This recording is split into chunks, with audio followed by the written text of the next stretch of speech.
বাবার বাড়ির দিনগুলো যেন সবসময় অন্যরকম এক আনন্দের হয়। অনেকদিন পর আজকে সকালবেলাটা যেন একটু অন্যরকম হলো। ঈদের ছুটিতে বাবার বাড়িতে এসে সকাল থেকে রাত পর্যন্ত কি কি খেলাম, কি কি করলাম আর কি কি গল্প করলাম সেসব নিয়েই থাকছে আজকের ব্লগটা। আই হোপ আপনাদের কাছে আজকের ব্লগটা অনেক বেশি ভালো লাগবে। সো হ্যালো এভরিওয়ান, আসসালামু আলাইকুম। সকাল সকাল ঘুম থেকে উঠেই দেখছি আমার আম্মু আমার জন্য রাস্তা নিয়ে বসে আছে। প্রতিবার বাবার বাড়িতে গেলে সকালবেলা উঠেই আমি এরকম পরোটা আর একটুখানি ভাজি খেয়ে নেই।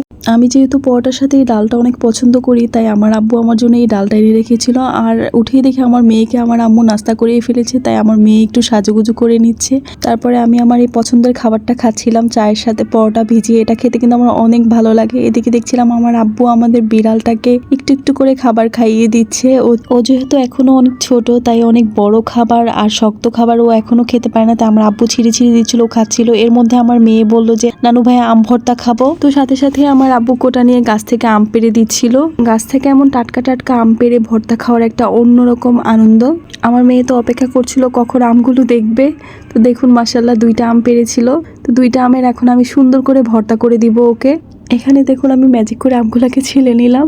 দেখুন এখানে আম 2টাকে আমি খুব পাতলা পাতলা করে কেটে নিয়েছি। আম 2টা কিন্তু মাশাআল্লাহ অনেক পুর, অনেকগুলা হয়েছে 2টা আমে। তো এখানে আমি একটা কাঁচামরিচ গ্রেট করে নিচ্ছিলাম। কাঁচামরিচ গ্রেট করতে করতে মনে পড়লো ভর্তার জন্য তো লেবু পাতাও লাগবে, তাই বাইরে চলে গেলাম কয়েকটা লেবু পাতা আনার জন্য। এই গাছটা থেকে লেবু পাতা নিতে কিন্তু অনেক কষ্ট হচ্ছিল, কেননা গাছটা কিন্তু তাল গাছের মতো অনেক লম্বা। তারপরও আমি অনেক কষ্ট করে 4টা লেবু পাতা ছিঁড়ে নিচ্ছিলাম।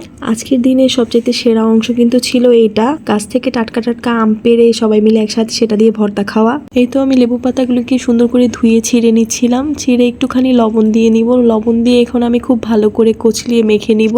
তারপরে দিয়ে নিচ্ছি অনেকগুলা চিনি। চিনি ছাড়া তো আমার ভর্তা খাওয়া পুরো অসম্পূর্ণ লাগে। ভর্তাটা কিন্তু খেতে মাশাআল্লাহ অনেক মজা হয়েছিল। ঝাল ঝাল ভর্তা খেয়ে এখন আমরা সবাই মিলে আবার একটু আইসক্রিম খেয়ে নিচ্ছিলাম। তারপরে দেখি যে ফ্রিজে আমার আম্মু তালের শাঁস সুন্দর করে পরিষ্কার করে ফ্রিজে রেখে দিয়েছে, যাতে করে আমরা ঠান্ডা ঠান্ডা খেতে পারি। তারপরে লিচু আর তালের শাঁস নিয়ে বসে পড়লাম খাওয়ার জন্য। এই তো আমরা সবাই মিলে একসাথে বসে বসে লিচু আর তালের শাঁস খাচ্ছিলাম। তালের শাঁসটা ঠান্ডা থাকার কারণে অনেক মজা লাগছিল খেতে। এর মধ্যে আমি গোসল করে নামাজ পড়ে নিয়েছিলাম। এর মধ্যে দেখলাম আমার আম্মু আমাদের জন্য খাবার নিয়ে বসে আছে। লাঞ্চের জন্য কিন্তু আমার আম্মু রান্না করেছিল পোলাও, রোস্ট আর গরুর মাংস। তো তার সাথে তো ছিলই আমার পছন্দের বোরহানি।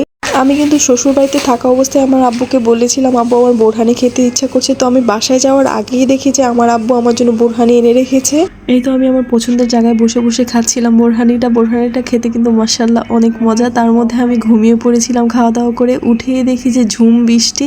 কয়েকদিন যাবৎ কিন্তু অনেক রোদ ছিল, বৃষ্টির কোনো ছিটাফোঁটাই ছিল না। তো এইরকম একটা ওয়েদার দেখে মনটা তো অনেক খুশি হয়ে গেল। বিকেল থেকে সন্ধ্যা পর্যন্ত একেবারে মুষলধারে বৃষ্টি হয়েছে। এর মধ্যে আমার আম্মু বলছিল আসো সন্ধ্যা নাস্তা করে নাও। তো এখানে আমরা খাচ্ছিলাম মালাই চপ, তারপরে আমি খেয়ে নিয়েছিলাম 1 কাপ চা। বাহিরে বৃষ্টি হচ্ছিল আর চাটা খেতে অনেক ভালো লাগছিল। তারপরে কিছুক্ষণ পরেই দেখি আমার আব্বু এই বৃষ্টিতে ভিজে ভিজে আমাদের জন্য চিপস, কোক আর আমার মেয়ের জন্য ললিপপ নিয়ে এসেছে। এর মধ্যে কিন্তু আমরা দুপুরের খাবারটা দিয়ে আবার ডিনার করে নিয়েছিলাম। খাওয়া দাওয়া করে কিন্তু আমরা সবাই শুয়ে পড়েছিলাম। রাত 1টা বাজে, তখন আবার আমার বোরহানি খেতে ইচ্ছা। আমার আম্মু কিন্তু তখন ঘুমিয়ে পড়েছিল। তো আমি উঠে দেখলাম যে এখানে 1 ঝুড়ি আম রেখে দিয়েছে আম্মু আমাদের জন্য। এই আমগুলা কিন্তু খেতে মাশাআল্লাহ অনেক মজা। এগুলা কিন্তু আমাদের গাছের আম। এমনিতে পাকা আম খেতে কিন্তু আমার অনেক ভালো লাগে, তার মধ্যে যদি হয় গাছ পাকা আম্রপলি তাহলে তো আরো বেশি ভালো। আমি যে একা একা এগুলা করছি আমার আম্মু কিন্তু জানেও না। এই এক সুবিধা বাবার বাড়িতে গেলে, যখন যা খুশি তাই করা যায়, কোনো বাধা নিষেধ নেই। দেখুন মাশাআল্লাহ আমের কালারটা কত সুন্দর। আমি তো কেটেই খেয়ে নিচ্ছিলাম। এত রাত্রে করে বসে বসে আমি খাচ্ছিলাম 1 কাপ চা। এত কিছু খেলাম আর আম্মুর সাথে এত গল্প করলাম, তাও যেন মনে হচ্ছিল যে এত তাড়াতাড়ি সময়টা শেষ হয়ে গেল। তো আজকের ব্লগটা এই পর্যন্ত, আবার দেখা হবে নেক্সট ব্লগে। Bye bye.